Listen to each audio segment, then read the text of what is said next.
Bienvenidas y bienvenidos a esta propuesta que estamos haciendo desde el CELAR, a nuestro primer podcast, un contenido de audios en donde podemos plantear distintas temáticas y poder llegar a cada uno de ustedes.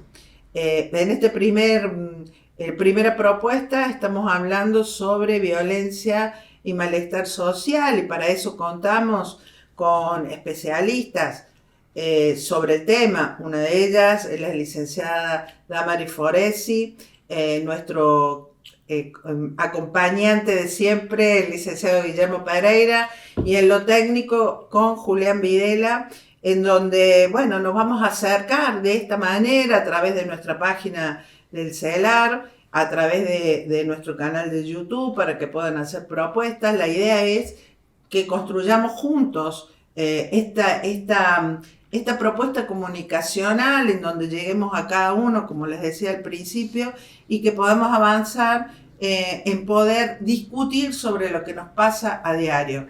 Sin más, vamos a hacer la presentación. Damaris, Guille, para que se presenten y nos saludemos entre todos.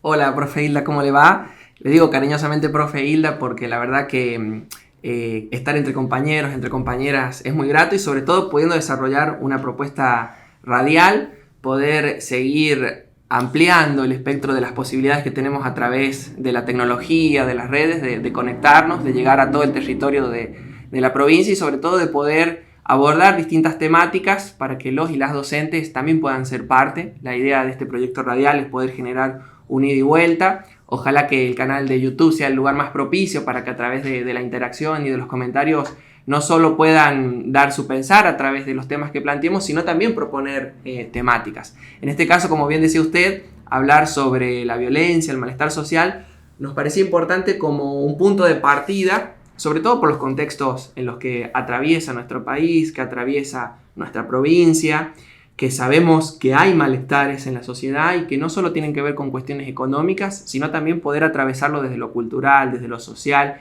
y, por qué no, también desde lo político. Cada uno de los que vamos a hacer estos podcasts quizás lo vamos a hacer desde nuestra profesión o de nuestras experiencias, nuestras vivencias.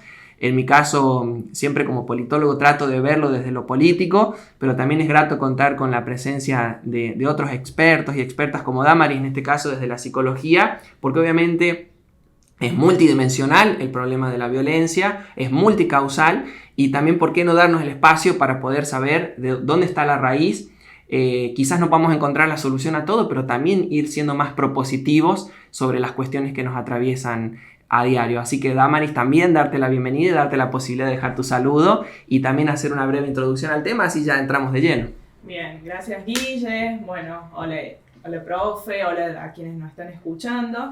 Como dijo Guille, la idea de hoy es adentrarnos en el tema. Este espacio va a ser un espacio de reflexión para que comencemos a preguntarnos sobre la violencia, ¿no? Un poco parte de lo que ya venimos trabajando desde el CELAR, esto de las violencias, particularmente en las escuelas. Me parece que un primer punto importante a considerar es que esto de hablar de la violencia escolar sería hacer un recorte, como si solamente pasara en las escuelas, y sabemos que no es así, por esto mismo que decía Guille, que se juegan múltiples factores, ¿no? La violencia en las escuelas es un espacio más donde sucede, como sucede en lo familiar, en lo cotidiano en la calle, por ejemplo, ¿no?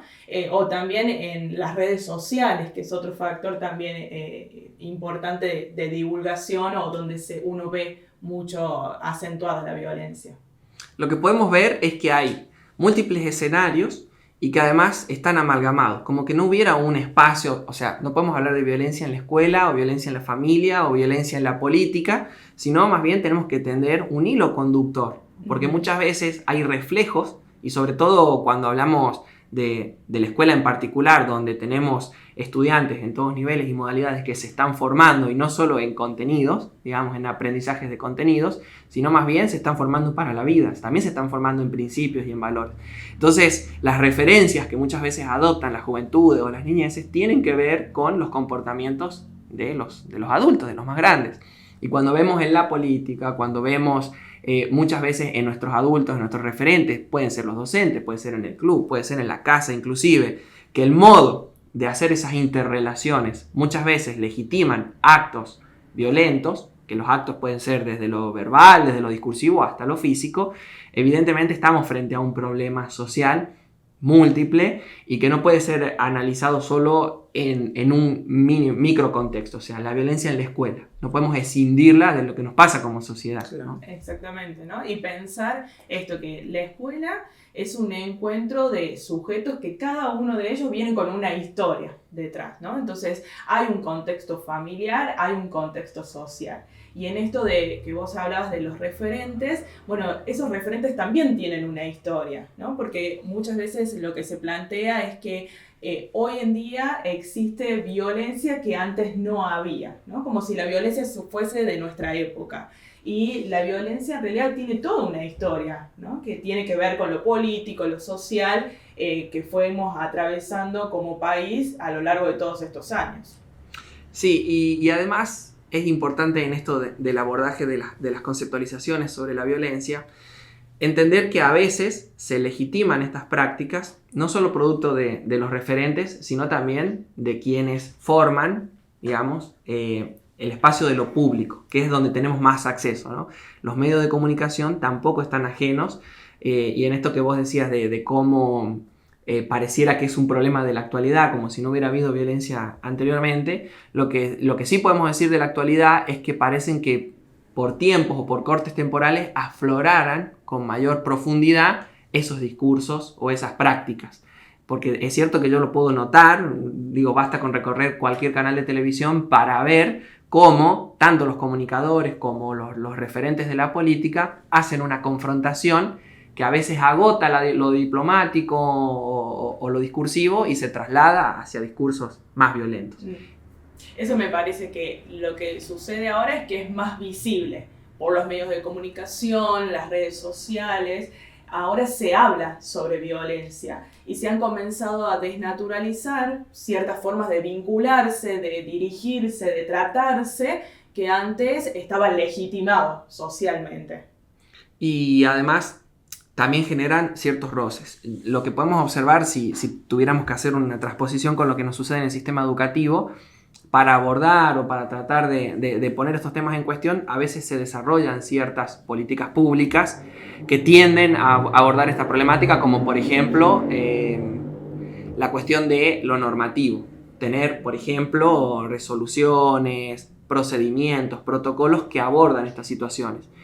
Y muchas veces el foco está puesto a veces en lo punitivo y muy poco en lo preventivo, y esto tiene que ver también con mucho de la cultura que tenemos los argentinos, que es frente a un conflicto, digamos, ser reactivos, no esa proactividad de poder desarrollar acciones más preventivas. Quizás en el sistema educativo nos permitimos la prevención desde los protocolos, desde los abordajes más pedagógicos, de transformar estos problemas en contenidos. Lo que sí estamos observando, y también nos interesaba plantear en el día de hoy, es que la cuestión a veces pone el foco en el estudiantado, que es nuestro sujeto de derecho, digamos, a quienes destinamos nuestra práctica, pero hay modos interpersonales de vincularnos entre docentes que muchas veces, siendo los referentes máximos de los estudiantes, son modos violentos de relacionarnos. Entonces es como que se genera la primera contradicción, ¿no? Entre el deber ser, lo normado, lo pedagógico, lo prescripto, las resoluciones y muchas veces nuestras conductas, que a veces legitiman esas formas violentas de relacionarnos. A nosotros nos llama mucho la atención cómo también en los discursos a veces, tampoco hay que generalizar, pero es como que se ve con mayor profundidad cómo a veces los docentes también legitimamos esos discursos, esas prácticas a veces violentas. Claro. Sí, me parece, digamos, que todo lo que plantearon, ¿no? Y bueno, y por ahí cuando uno tiene un poco más de años, lo puede visualizar, que el tema de la violencia, como planteaste, Damaris, existió siempre, exacerbado como ahora, solamente que ante la tecnología de la comunicación lo sabemos al instante, ¿no? Entonces, me parece que eso también hace que la violencia aumente y que todos nos empecemos a preocupar. Entonces, como parte de buscarle la solución, porque el diagnóstico existe desde siempre. Estas situaciones han pasado desde hace mucho tiempo.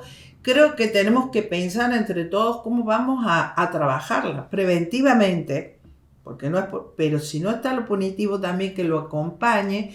Nos pasa jóvenes que ingresan hoy a la comisaría y a la hora salió y vuelve a delinquir y vuelve. Esa violencia que va creciendo, y como anécdotas, por ejemplo, que el padre lo cubre al chico y te increpa a vos que sos el que lo denunció, que sos la víctima. Digo, todas estas cuestiones las tenemos que pensar y tenemos que buscarle una solución o un principio de solución.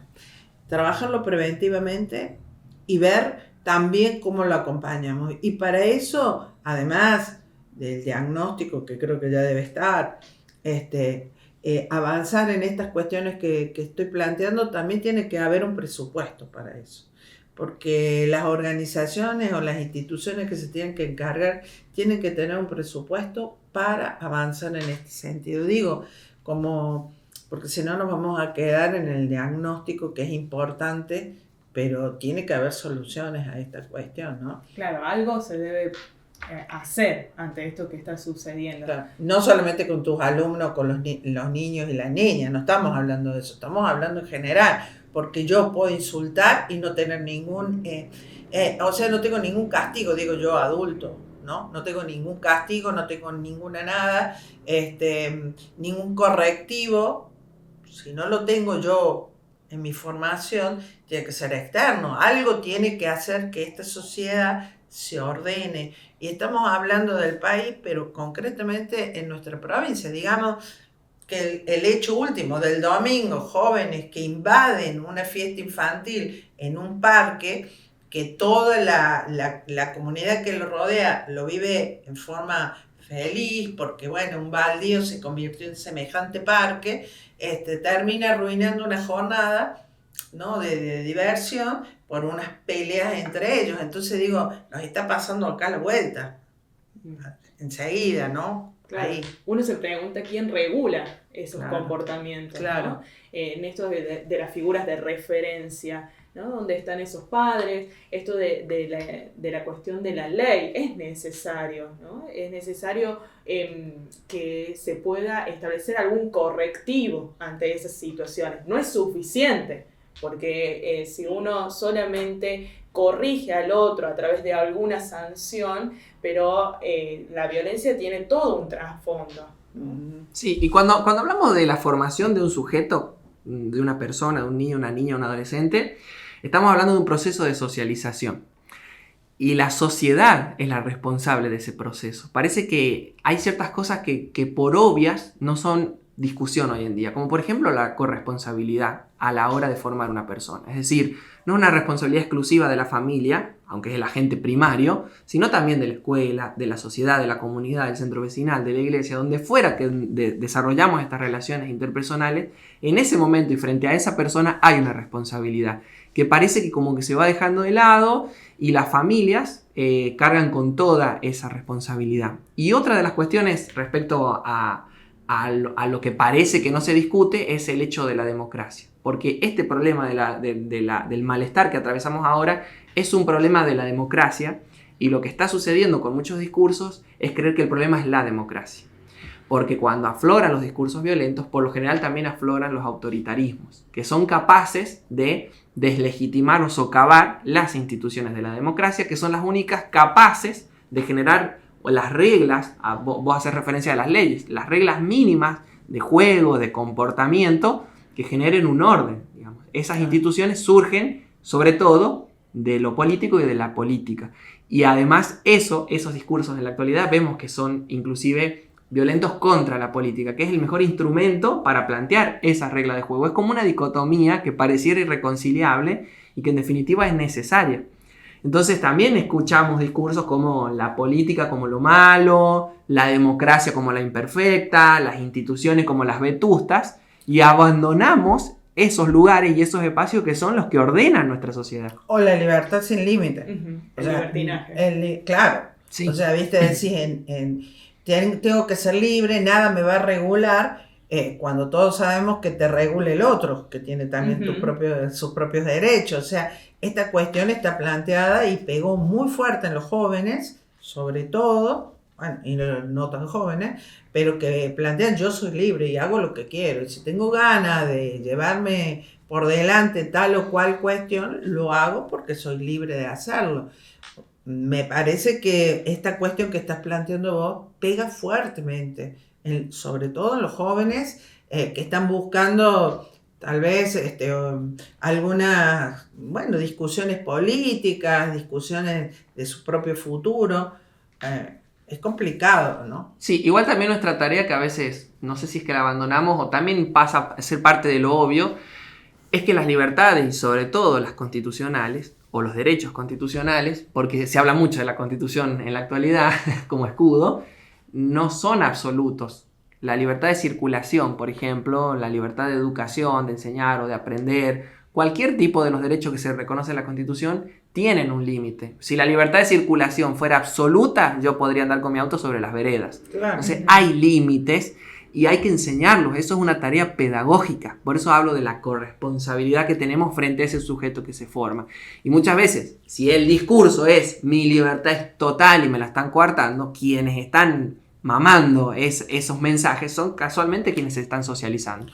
En ese planteo que haces y en las falencias que puede haber en las familias como agente primario, aparece la escuela con fuerza, el maternal, los jardines y demás. Eso indica la importancia central que tiene la educación y la importancia que tiene que darse, no solamente desde el discurso, sino todo lo que tiene que rodear la escuela. A mí siempre me ha parecido que las escuelas están solas frente a las situaciones que le llegan desde la casa y los docentes hacen lo que pueden, hasta donde pueden, y que quedan ahí, ¿no? Quedan ahí a medio camino. Las instituciones tienen que rodear a la escuela y el chico que no va a clase debe ser localizado, pero tiene que ir toda una estructura. No puede ir la docente, la maestra con la directora a ver qué pasa que ese chico no viene a la escuela. Tiene que estar rodeado y para eso, insisto, tiene que haber presupuesto. O sea, además de pensarlo, de diseñarlo, tiene que haber presupuesto. Y tiene que haber presupuesto para todo eso, porque este niño va creciendo y bueno, va pasando lo que vamos viendo, ¿no? En esa soledad que tiene. Esto que dice usted, profe, sobre la soledad, que podríamos decir entrecomillada, de las escuelas, tiene que ver con una tarea que pareciera que le hemos relegado a la institución y además se pone en tensión con lo que nos ha sucedido con la pandemia. Digamos. La idea de que la familia vuelva a tener cierta responsabilidad en ese acompañamiento, de ese proceso de aprendizaje, es importante, pero además volver a redefinir el concepto de escuela. Ya la escuela no es 4 paredes aisladas del entorno primario, volver a tener un concepto de comunidad escolar, donde hay múltiples instituciones que forman parte de ese proceso, no solo el Ministerio de Educación, sino otras también, y además las familias. Por eso también es importante invitar a Damari en esta oportunidad a que nos profundice sobre la idea de familia, porque ha jugado un rol central durante el proceso de la pandemia y lo tiene que seguir jugando. Digamos. No es que hemos vuelto a la escuela y la familia hemos vuelto al trabajo. Digamos. Hay que volver a amalgamar ese concepto. Claro, coincido con lo que planteaban, ¿no? Esto de que muchas veces la escuela termina siendo depositario de aquello que la familia no puede, ¿no? Esto que hablabas vos en un momento de la importancia de las reglas, ¿no? En lo familiar es importante tener reglas. En cada familia, quienes están a cargo de la crianza tienen que establecer reglas. Algo tiene que regular las conductas, el comportamiento, las entradas, las salidas de la casa, quién entra, quién no, ¿no? Eso me parece sumamente importante en esto de que los chicos a veces se agarran de esto de lo que el mensaje que muchas veces se transmite en las redes, esto de la libertad absoluta, que como decías vos no existe. Bueno, eso lo tienen que regular las familias, son ellos los encargados de enseñarle, de mostrarle, como los primeros transmisores de lo social, mostrarles qué es lo que sí se puede, qué es lo que no, y que todo tiene un límite, ¿no? Eso me parece sumamente necesario. Y a veces sucede que las familias, cuando no saben qué hacer para regular el comportamiento de sus hijos, porque nos ha pasado de escuchar a madres, a padres decir, yo ya no sé qué hacer, ¿no? Y eso a uno por ahí lo interpela. Uno se pregunta cómo, siendo su mamá y su papá, no sabe cómo regular la conducta de un adolescente de 13, 14 años, ¿no? Y van y depositan esa responsabilidad en la escuela, ¿no? Donde hay dos posturas quizás, donde muchas veces se espera que los docentes hagan eso, resuelvan, que hagan aquello que los padres no pudieron, ¿no? Pero también hay otra postura que muchas veces nos encontramos en las escuelas, que es esto de, bueno, como el chico ya viene así desde la casa, si no le han puesto límites en la casa, acá en la escuela no tenemos nada para hacer, ¿no? Y como esta desesperanza que se deposita sobre el chico, ¿no? Y a uno se pregunta ahí sobre la subjetivación de este niño, de este adolescente, en donde, bueno, en la casa no hay herramientas para darle un lugar en lo social, ¿no?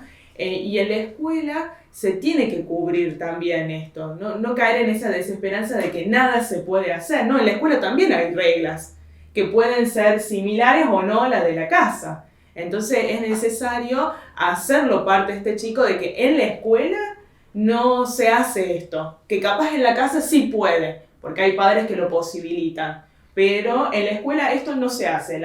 Como vos te dirigís a tu compañera, como vos te dirigís a mí, yo siendo tu docente, no se puede hacer. En tu casa quizás haya un otro que lo permita, pero en la escuela no, ¿no? Y me parece que eso es importante también de resaltar.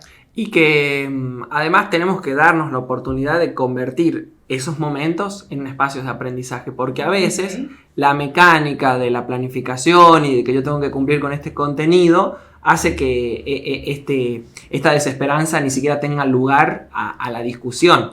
Digamos, esto a veces ni siquiera lo decimos, solamente lo pensamos. Yo con este no intervengo porque sé que no puedo corregir esa conducta y le doy para adelante con mi contenido porque necesito cumplir con eso.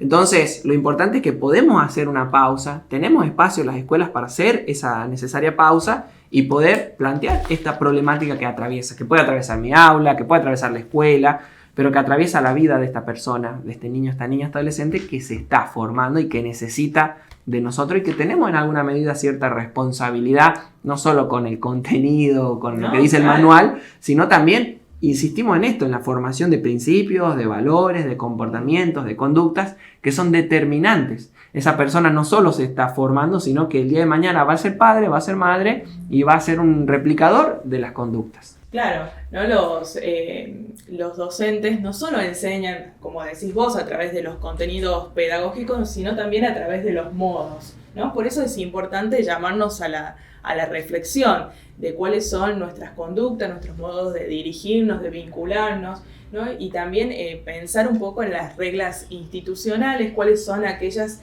que posibilitan ese cambio, ¿no? En esto de no seguir replicando ciertos vínculos, modos violentos de vincularse, sino también trabajar en esto del rol que cumplimos como docentes, de poder promover cambios a raíz de eso. Pero bueno, es mucho lo que queda por debatir y hablar en relación a eso. Sí, la verdad que un tema súper interesante y que nos da pie para seguirlo profundizando, buscándoles otras aristas. Así que las invitamos a que a través de nuestro canal de YouTube puedan hacer sugerencias, preguntas, ampliar el tema. Dejamos eso abierto para un próximo encuentro que tengamos. Vamos sí a adelantar con Guille el tema del próximo podcast, Así es, queremos además generar una especie de hilo conductor entre las temáticas, amén de lo que ustedes nos puedan proponer, invitar a debatir en los próximos encuentros, pero sí hemos tratado de alguna manera casi diagnóstica y muy subjetiva, propio de nuestras experiencias y nuestros aprendizajes, de abordar esta cuestión de la violencia, de poner en tensión este malestar que hay, pero es cierto que también es producto de una forma cultural que tiene pareciera a la Argentina, y de eso La Rioja obviamente no es ajena, de antagonismos, de confrontación, y que le hemos puesto un nombre en la actualidad, y que es esta famosa grieta, ¿no? Cómo se ha atravesado una división que es política, vamos a decirlo también, que puede ser desde una perspectiva hasta inclusive económica, cultural, podemos verla desde muchos espejos a esta grieta, pero queremos además que el siguiente encuentro sea también propositivo, es decir, qué formas tenemos de leer esta grieta que nos atraviesa a los argentinos, a los riojanos, a las riojanas, qué forma tenemos de leer esta forma hegemónica en la que se manifiesta el poder, cómo estas luchas, digamos, o esta lucha entre dos posturas que parecen irreconciliables se dan, se cristalizan, y además les vamos a hacer una propuesta a través de una autora, porque también queremos cruzarlo desde lo teórico, desde lo filosófico inclusive, y también desde lo real. Vamos a tratar de que todo tenga un correlato con nuestra realidad, y les vamos a invitar a compartir el texto de Chantal Mouffe sobre un modelo democrático, ¿no? Apostamos, y somos cultores de la democracia, a un modelo donde la otredad, el otro, sea reconocido, sea legitimado, pero por sobre todas las cosas sea respetado. En esto de los principios y de los valores que tratamos de abordar, vamos a ver esta propuesta que nos invita no a superar la grieta, pero sí a ser consciente de cuál es el rol que ocupamos, y no seguir alimentando ni los discursos violentos, ni las prácticas, ni tampoco los discursos de odios, ni las discriminaciones. Así que ha sido un placer, en lo personal, poder volver después de mucho tiempo a estar frente a un micrófono y hacer radio. Esta propuesta incipiente del CELAR me tiene muy entusiasmado, muy contento, y ha sido también un placer compartir la mesa con la ayuda de Julián, contigo, Damaris, con usted, profe Hilda, porque bueno, es un proyecto incipiente y que ojalá que llegue al mejor puerto, y vamos a hacer todo lo posible, y ojalá también que tenga el eco en los y las docentes. Así que muchas gracias. Seguramente va a ser así, y me parece que cada uno de los temas, la idea es que podamos reflexionar para tener una sociedad mejor, en paz, cero violencia, una buena convivencia, más allá de las creencias que cada uno y cada una pueda tener. El respeto hacia el otro hará que la violencia vaya desapareciendo. Como planteaste, Guille, el tema de la grieta no puede ser nada más que un discurso, algo que decimos porque estamos en distintos lugares en esa grieta, sino buscar los caminos para que podamos llegar a un consenso. Es decir, un consenso en el sentido de respetar las ideas de cada uno. Me parece que ese es el objetivo, y vamos a intentar hacerlo. La verdad que yo también re contenta. Vamos a estar en casi todos los podcasts, los tres, porque nos entusiasma. Vamos a traer a otros especialistas sobre las distintas temáticas, y seguramente los próximos estaremos como más distendidos para poder hacer un verdadero diálogo en este entusiasmo que tenemos. Así que bueno, ya nos despedimos. Hasta la próxima, y gracias.